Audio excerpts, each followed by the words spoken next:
I took the case because the stepfather, Lance, asked for it to be reopened. On the 20th anniversary of Ella's disappearance, he came to the precinct searching for someone to help him, with a grief that looked rehearsed. People come back to cold cases for all kinds of reasons. Guilt, hope, sometimes regret. They want to feel like someone is still looking, like the missing haven't been swallowed whole by time, and that they aren't alone with searching for their loved ones. But Lance sat across from me with his hands folded neatly on my desk, and spoke to me a little too carefully, again like it was rehearsed. After 20 years, I think I deserve to know whether my stepdaughter is dead or alive. I tried hard to just sit and listen during that conversation, but questions began gnawing at me. Why haven't you pushed for this sooner? I asked him. Why did you wait 20 years? I trust the police to do their job, Detective, but as she's getting all this attention again, with the anniversary and all, it seems worth looking into, even if it's just a matter of identifying remains to bury. The file on Ella was thick in all the useless ways old files usually are. Faded witness statements, repeated timelines, a school photo paperclipped to the inside cover of a thin 14-year-old girl with wary eyes and cheekbones that belonged in a 1920s silent film. She stood out because of the heterochromia in her eyes, one brown and one that was half brown and half green, missing since July 18th, 20 years ago. No body, no bank activity, no school records, no hospital admissions, nothing. And after 5 years, Ella was presumed dead. I flipped through the pages again, slower this time. Her mother, Dana, had died several years before Ella disappeared. Accidental fall, according to the report. She fell down the stairs and her neck was broken. Lance was home at the time but claimed he didn't see anything. There was no indication of foul play. It was tragic but straightforward. I pulled Dana's file next, and then the medical examiner's report, and then the patrol notes from the night she died. Small things began to itch at me. A neighbor reported shouting before the fall, but that note had been buried under 3 pages of typed summaries that all said the same thing. Ella, only 7 at the time, had been inconsolable. She hadn't seen it happen and couldn't provide much of anything to the police. Lance had said his wife must have fallen. The investigation closed very quickly, and her death was ruled an accident. I leaned back in my chair and stared at the ceiling tiles. Something felt very wrong about Lance, his rehearsed story, and his quick, pat answers for everything. I went to see Lance again a couple days later. "Detective Dennisy," Lance greeted me, opening the door wider. "I wasn't expecting you." His smile held for half a second too long. His house was cleaner than a staged listing, all polished wood and sharp corners, not a single photograph of Ella anywhere I could see. There were framed pictures of Dana on the mantel. She was laughing in one, head tipped back, eyes half shut, but there was not a single sign Ella had ever existed. "Have you found something?" "I wanted to go over the last day you saw Ella," I replied. He gave me the same story from the file. She had been difficult lately, withdrawn and angry. Ella had been troubled after her mother's death and still wasn't handling it well. He came home from work and found a note saying she'd run away. He waited a few hours, thinking she'd cool off and come back, but she didn't. "What did the note say exactly?" His eyes narrowed a fraction. "I don't remember the exact wording. It was 20 years ago." "Well, you kept it, didn't you?" I asked. "I thought the police had it." "We don't." He folded his arms. "Then I guess it was lost." "That's a shame," I said, looking him in the eye. "We could have analyzed it." His mouth flattened. "Are you implying something, Detective?" "I'm just saying a 14-year-old girl disappeared and a vital piece of evidence was mishandled. That's very frustrating." His voice had gone cold as he told me, "I loved that girl." I held his gaze. "I'm sure you did." For the first time, something real flashed behind his eyes. Not grief and not anger. He was scared. He let out a breath. "Anniversaries do strange things to people." "I can imagine," I replied. My instincts were screaming at me to get away from him. Something about him made my skin crawl.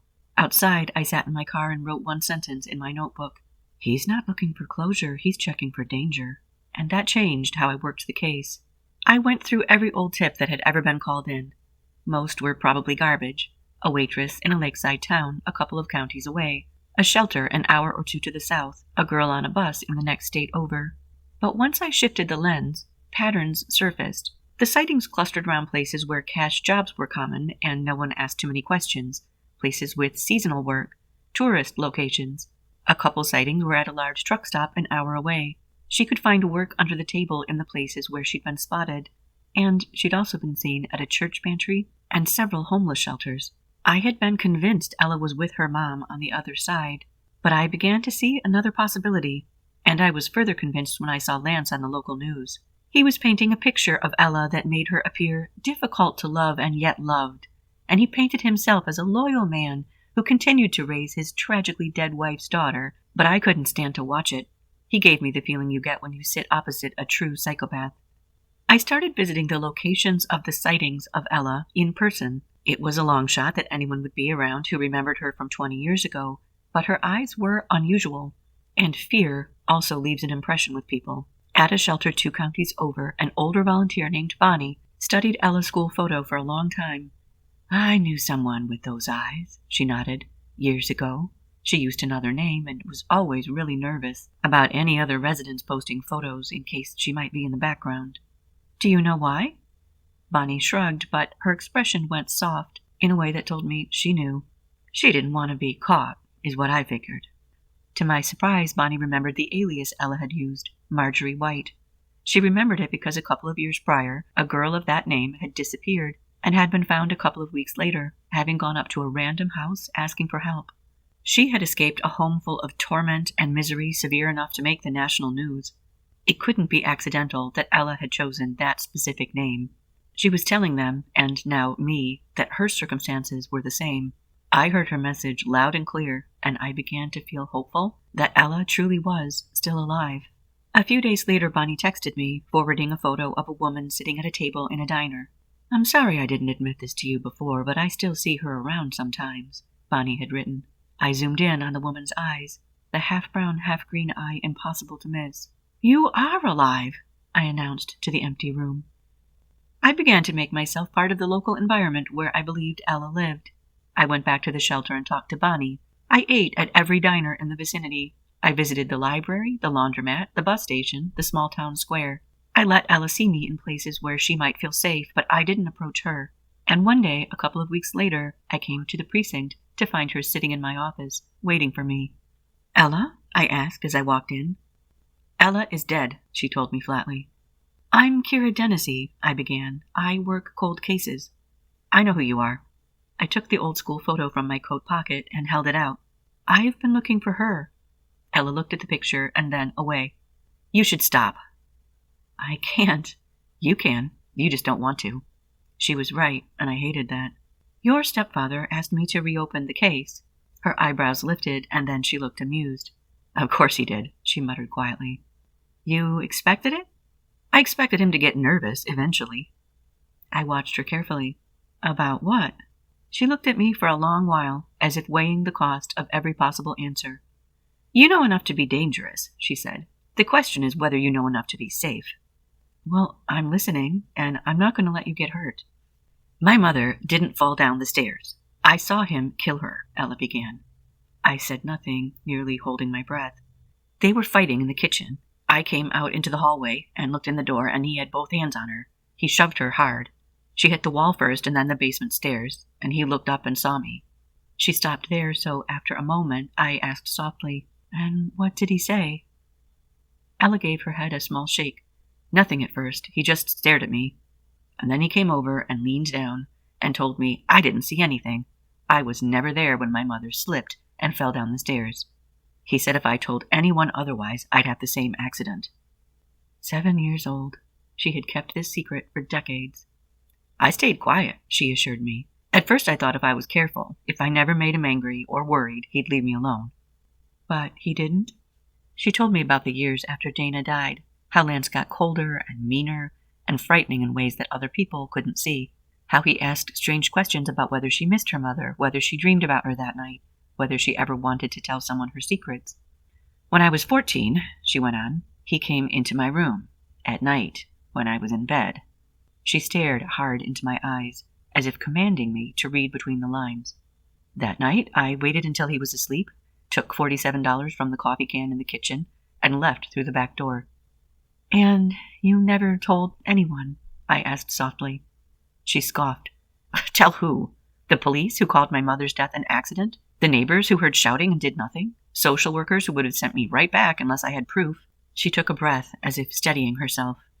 I was 14, and I knew one thing for certain. If he found me, I would suffer that accident too. I let that sit between us. She looked at me with an exhaustion so deep it seemed built into her bones. Please, she implored me, let me stay dead. Don't tell him where I am. That was the moment the case split in two. One path was the official one. Identify her, reopen everything under her legal name. Expose her, make her the center of a story that she'd spent 20 years outrunning. I wasn't taking that path. I'm not going to tell him where you are, I reassured her. Her shoulders dropped a fraction, although she still looked ready to bolt. But I need enough to bury him. She laughed once in disbelief. You think you can do that now? I think he reopened your case because he's scared. Scared people make mistakes. And murderers who got away with it once usually believe they're smarter than everyone else in the room. I'd like to be the person who shows him he's not. She searched my face. Well, what do you need from me? Just tell me everything you remember. That was where I started. What followed moved faster than most cold cases ever do. Once I pulled Dana's death apart under the lens of homicide instead of accident, the old report looked sloppy.